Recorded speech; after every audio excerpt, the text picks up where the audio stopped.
आशीर्वाद भैया। गुरु जी, हम बात कर रहे थे माता के बारे में कि माता जो जग जननी है, जो हमें जन्म देती है।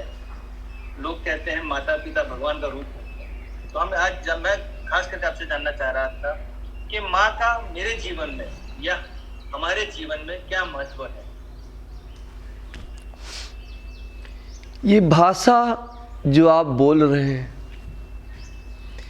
ये शरीर जिसका आप उपयोग कर रहे हैं,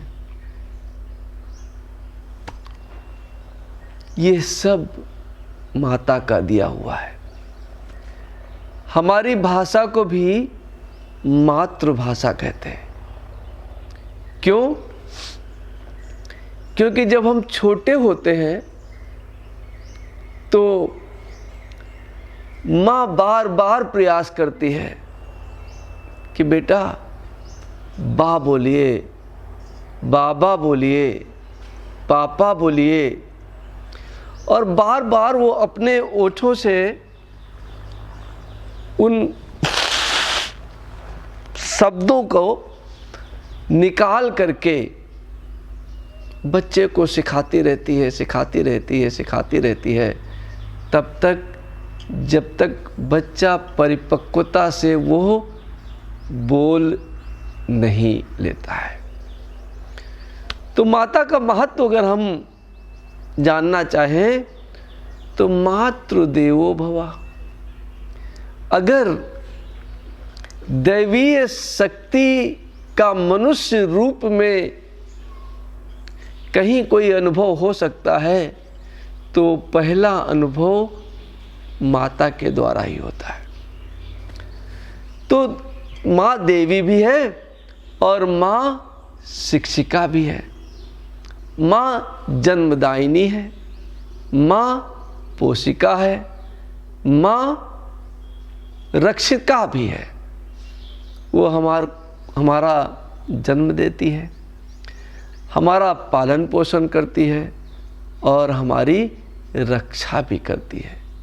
ये तीनों गुण भगवान के अतिरिक्त अगर किसी में है तो हमारी माँ में ही है। धन्यवाद। हम ये कह सकते हैं कि माँ हमारे जीवन में भगवान का ही एक रूप है। संस्कृत और हमारे श्लोक, हमारे वेद, हमारे उपनिषद, हमारे शास्त्र तो बिल्कुल यही कहते हैं। और कहते हैं कि गुरु ईश्वर का रूप है, पर गुरु कौन है? प्रथम गुरु माता ही है। मातृ देवो भव भी कहते हैं। तो माता तो देव स्वरूप है ही, भगवान के स्वरूप है ही। माता में ईश्वर के समस्त गुण विद्यमान हैं। ईश्वर में कौन कौन से गुण हैं? ब्रह्मा, विष्णु और महेश। ब्रह्मा जो जन्म दे, विष्णु जो पालन करे, और शंभु जो हमारी बुराइयों का संहार करे। वही तो ईश्वर है, वही गॉड है।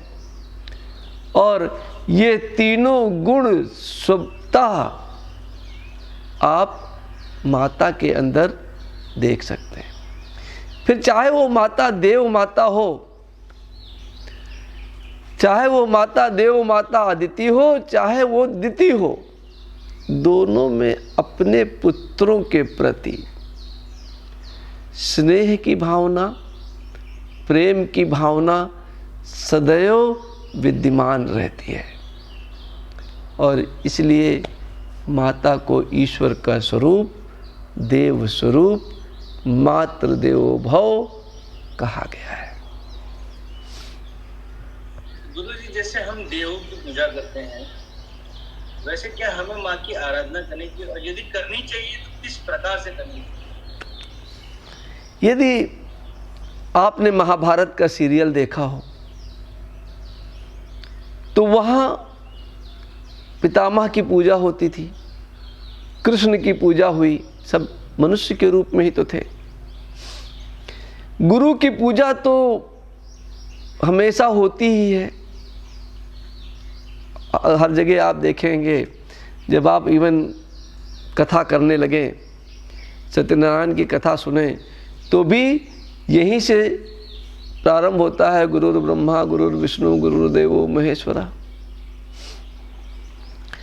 तो माता की पूजा किस प्रकार होनी चाहिए?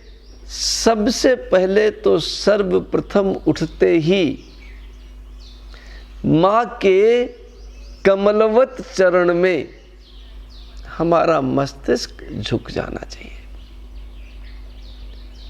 जिसको हम प्रणाम की प्रथा कहते हैं। और कृष्ण ने कहा है महाभारत के युग में कि अर्जुन, प्रणाम में बहुत बड़ी शक्ति है। तुम्हारे शत्रु हैं, पितामह भीष्म बोला तुम्हारे शत्रु हैं, पर तुम्हारे पितामह भी तो हैं। जाओ प्रणाम करो, वही तुम्हारे विजय का मार्ग बताएंगे। प्रणाम में इतनी शक्ति है कि शत्रु भी विजय का मार्ग बता देता है। फिर माँ तो माँ ही है। ऐसा कभी भी किसी का भी कोई भी काम न बन रहा हो, जीवन में विघ्न बाधा आ रही हो, तो आप मंत्रों से अपनी बाधा हटा सकते हैं। आप मां के आशीर्वाद से भी अपनी बाधा हटा सकते हैं। तो मंत्रों का उपयोग करने के पहले मां का आशीर्वाद लें। मां का आशीर्वाद में इतनी शक्ति है, इतना अद्भुत परिणाम उस शक्ति का है कि जिसने मां की शक्ति का कवच पहन लिया, उसका कभी कोई किसी भी प्रकार से बुरा नहीं कर सकता। माता तुम्हारे पिता के लिए अलग बात है,